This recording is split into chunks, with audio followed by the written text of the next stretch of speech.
What is up, everyone? Welcome back to the Enchanted Gathering Table. Today I'm going to talk to you about my favorite deck that I've created, which is Slivers. First things first, when it comes to Slivers, you can either love them or hate them, and a lot of people actually don't like them because when you bring one sliver out, it has the ability to do it to all slivers you have out on the battlefield. So they multiply like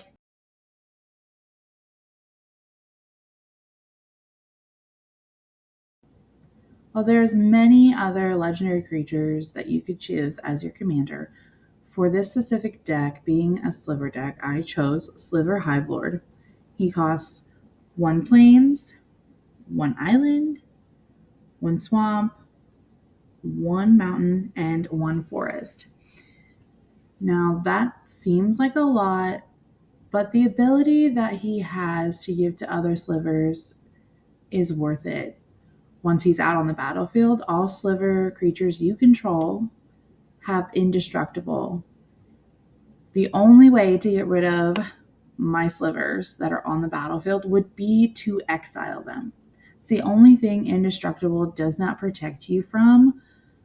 Say you're, going up against someone who has a higher toughness than you.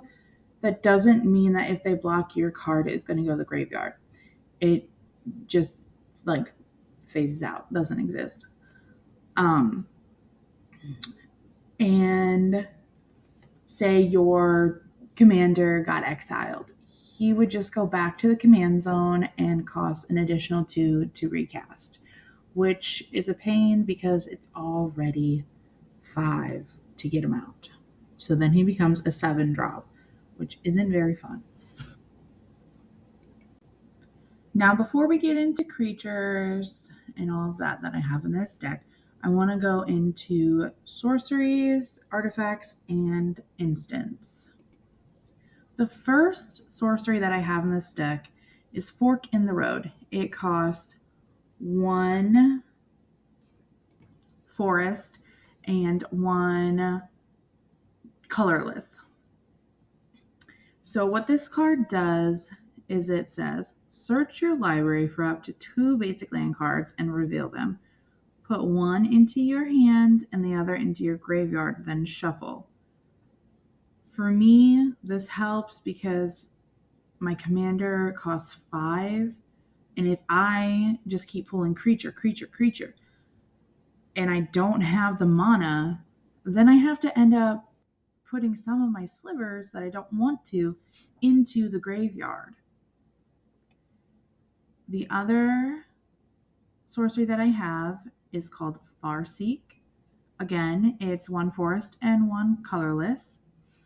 It's search your library for a plains, island, swamp, or mountain card, put it onto the battlefield tapped, then shuffle. When something comes out tapped, that just means that I cannot use it until my next turn when I untap. So again, it gives me the opportunity to search through my deck and get the mana that I need for something that I already have in my hand. Now the last sorcery that I have in this deck, Bone Shards. It costs 1 swamp. As an additional cost to cast this spell, sacrifice a creature or discard a card. Destroy target creature or planeswalker. So I'm sacrificing one of my creatures or discarding a card that I know I'm not going to have enough mana to cover to destroy a target creature or planeswalker directly. As for my artifacts in this deck, I have 2. One is Hive Stone, and it is 2 colorless mana. And then it says, creatures you control are slivers in addition to their other creature types. So in this deck, I have a few Eldrauzis, so that would make them slivers as well, giving them the abilities that all the other sliver creatures have. From my commander, it says sliver creatures you control have indestructible. If I have this artifact out, it would make my Eldrauzis indestructible. And then I also have a Soul Ring, because every deck should have Soul Ring, especially when you are heavy on the cost in your cards. So it costs 1 colorless mana, and it's tap, add 2 colorless mana to your mana pool. I only have 1 instant in this deck, which is Counterspell, and it costs 2 islands. And the reason I don't have any other instants is because my Slivers act as instants if I have a certain one out. So Counterspell is simply you counter a target spell. Let's talk about the non-sliver creatures that I have in this deck. And I'm sorry if I butcher any of these names. The first one I have is Ruka Rummel, Biologist. She's a 5-drop. Just like my commander, she costs 1 plains, 1 island, 1 swamp, 1 mountain, and 1 forest. As she enters the battlefield, you choose a creature type. Obviously, I'm going to choose Slivers. And Slivers you control and non-token creatures you control are the chosen type in addition to their other creature types. So it works just like the artifact. The same is true for creature spells you control and creature cards you own that aren't on the battlefield. So as long as she is out, my Eldrauzis come out as Slivers. So talking about Eldrauzis, let's get into the ones that I have in this deck. I have Emrakul, the World Anew, and he is a pretty hefty cost. He is a 12 colorless mana drop. So when you cast this spell, you gain control of all creatures target player controls. So I'm taking control of their board, their whole field. It has flying and protection from spells and permanents that were cast this turn. When he leaves the battlefield, however, you sacrifice all your creatures. So I would only bring this out if I knew I was in some big trouble. Another Eldrazi that I have is Oblivion Sower. When you cast this spell, target opponent exiles the top 4 cards of their library. Then you may put any number of land cards that player owns from exile onto the battlefield under your control. And he is also a 6-drop of colorless mana. The next Eldrazi that I have is Warden of Geometries, and he is a 4-drop of colorless mana. This creature has vigilance, which means that when you use it to attack, you don't have to tap it. So you can block with it after you've already attacked with it. Now, if you tap it for mana, because it does have that ability as well, you can tap it and add 1 colorless mana to your mana pool, which is what I typically use him for because he only does 2 damage. He's not a big hitter. He's mainly just for mana. Now we're going to dive into all the slivers that I have in this deck, starting with my favorites. Up first, I have Hatchery Sliver. It's 1 forest and 1 colorless. It has Replicate, which means when you cast this spell, copy it for each time you paid to replicate this cost. And the cost of it is 1 forest and again 1 colorless. So if I'm doing that 3 times, I've copied this card 3 times and I now have 4 of them. And they have each sliver spell you cast has Replicate. The Replicate cost is equal to its mana cost. A copy of a permanent spell becomes a token. So with slivers, like I said in the beginning of the video, they multiply like aliens. So make sure to have plenty of token cards or plenty of dice or something you can keep a track with how many you have and also how much damage and toughness they have. Next is Virulent Sliver. It is only one forest, so really cheap to get out there. And all sliver creatures have poisonous 1. This means whenever a sliver deals combat damage to a player, that player gets a poison counter. And all you have to do is get to 10 poison counters or more and you win the game. So if I have this card out, plus I have my hatchery sliver out, and I am just ramping up on the tokens, I just need 10 of them, that opponent loses the game. So just keep that in mind. It's a cheap card, and I love it. I told you that I don't have a lot of instants because of this specific card, Quick Sliver.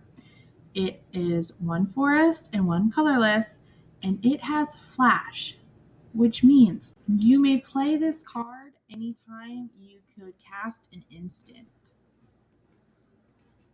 Any player may cast sliver spells as though it had flash. Now, the chances of your opponent having a sliver, not very likely, but they could have a card that could possibly control one of your cards. I know there are control cards out there, so just be mindful of that. Another really good card that's really cheap is Mana Weft Sliver. This sliver is 1 forest and 1 colorless, and all the sliver creatures you control have tap, add 1 mana of any color. So that comes in handy when you have all your tokens and, our commander is a 5-drop. Well, if you tap 5 tokens for mana of any color, you can bring your commander out. I also have another card that does the same thing and is Gemhide Sliver. Again, 1 forest, 1 colorless, and it says all slivers have tap, add 1 mana of any color. So it does the same thing as the Mana Weft. Now, my final favorite one is Shifting Sliver. It costs 1 island and 3 colorless, which is kind of high, but it outweighs, the benefits outweigh the cost. Slivers can't be blocked except by slivers. So if your opponent tries to block you and they don't have a sliver, they can't do that. So you're going to do damage regardless, as long as they don't have a counter. They could have a counter. Let's go over the slivers I have that give you an additional power and toughness. So the first one up is Sinew Sliver. It is 1 plains and 1 colorless mana. All sliver creatures get +1/+1. So that just means, say you are a 1/1, and that just means that you get +1 power. So you are now a 2, and a +1 toughness. So you're now a 2/2. Then I have Blade Sliver, which is a mountain and 2 colorless mana. Slivers get +1/+0. Cleaving Sliver, it's a mountain and 3 colorless mana. You get +2/+0, which means you don't get an extra toughness, only power. Bone Splitter Sliver is a mountain and 3 colorless mana. Again, +2/+0. Might Sliver, which is a forest and 4 colorless mana. All slivers get +2/+2. And finally, Megantic Sliver, which is a forest and 5 colorless mana. And sliver creatures you control get +3/+3, which is kind of a big hitter if you have other additional ones that give you toughness and power. Okay, now we're going to just do a rundown of slivers that I have in this deck. We've got Striking Sliver, which is 1 mountain, and sliver creatures you control have First Strike. First Strike is pretty much, you're going to do damage before another creature that doesn't have first strike. Sentinel Sliver is 1 plain and 1 colorless. Sliver creatures you control have vigilance. Vigilance, again, is just you don't tap. You can block after you've already attacked. Diffusion Sliver, which is 1 island and 1 colorless. Whenever a Sliver creature you control becomes a target of a spell or ability an opponent controls, counter that spell or ability unless its controller pays 2 colorless mana. So pretty much this acts like a instant where you can counter. Next up is Heart Sliver. It is 1 mountain and 1 colorless.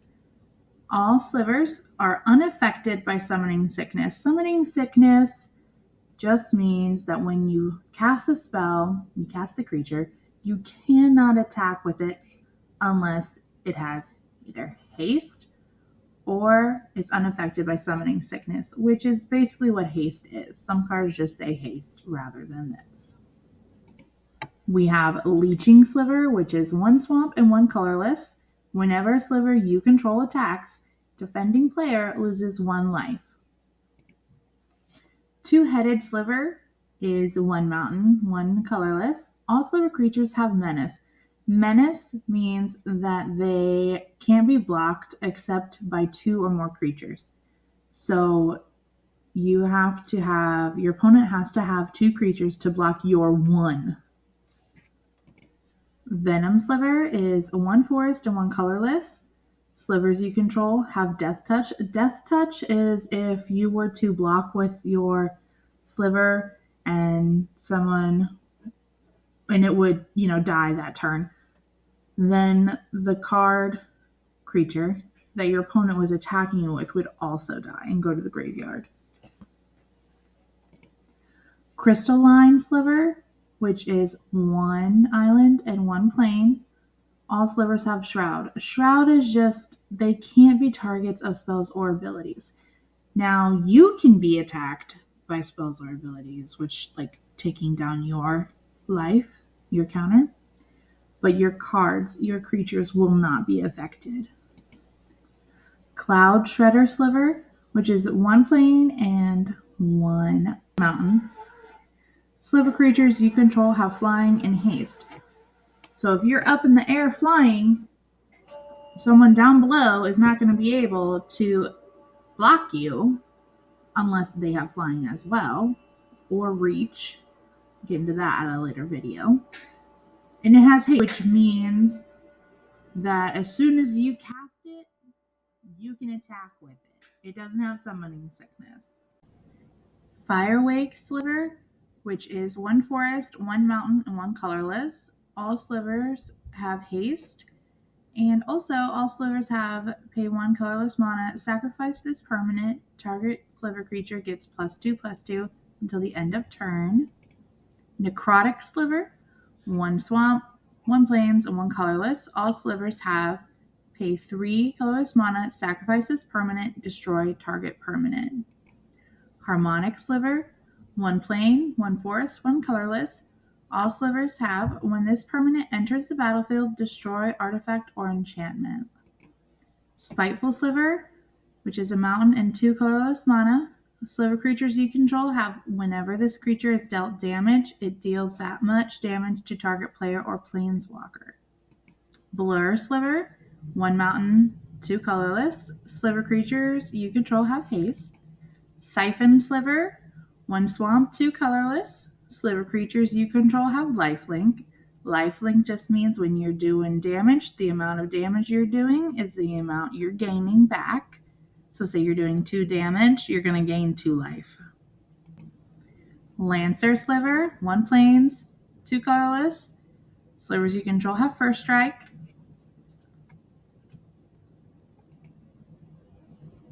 Capricious Sliver, 1 mountain, 3 colorless. Sliver creatures you control have, whenever this creature deals combat damage to a player, exile the top card of your library. You may play that card this turn. You do not have to pay for that card. Ward Sliver, 1 plains, 4 colorless. As Ward Sliver comes into play, choose a color. All slivers have protection from this chosen color. Broad Sliver, 1 forest and 4 colorless. Whenever a creature deals combat damage to a player, its controller may create a 1/1 colorless sliver creature token. So again, you're ramping up on tokens. Constricting Sliver, 1 plains and 5 colorless.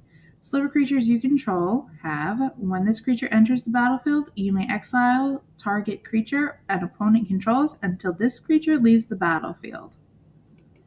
Fury Sliver, which is 1 mountain and 5 colorless. All sliver creatures have double strike. Double strike just means you're doing double damage.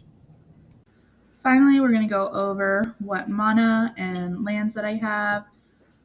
Special lands that I have, Tainted Field, it's tap for 1 colorless, or tap and add 1 plain or swamp. Activate only if you control a swamp. Reliquary Tower, you have no maximum hand size. Tap, add 1 colorless mana to your mana pool. Jungle Shrine, as it enters the battlefield, it enters tapped. You can tap it, add 1 mountain, 1 forest, 1 plains to your mana pool. Command Tower, you tap this and you add 1 mana of any color in your commander's color identity. Overflow Basin, it's you pay 1 colorless mana, you can add a fourth and also an island. Underground River, you tap and you add a colorless, or you can tap, add 1 island or swamp. Underground River deals 1 damage to you. I also have 8 swamps, 11 mountains, 9 forests, 8 islands, and 11 plains in my deck. So that's all I have for you in this video. If you'd like, you can give it a thumbs up and subscribe and comment down below.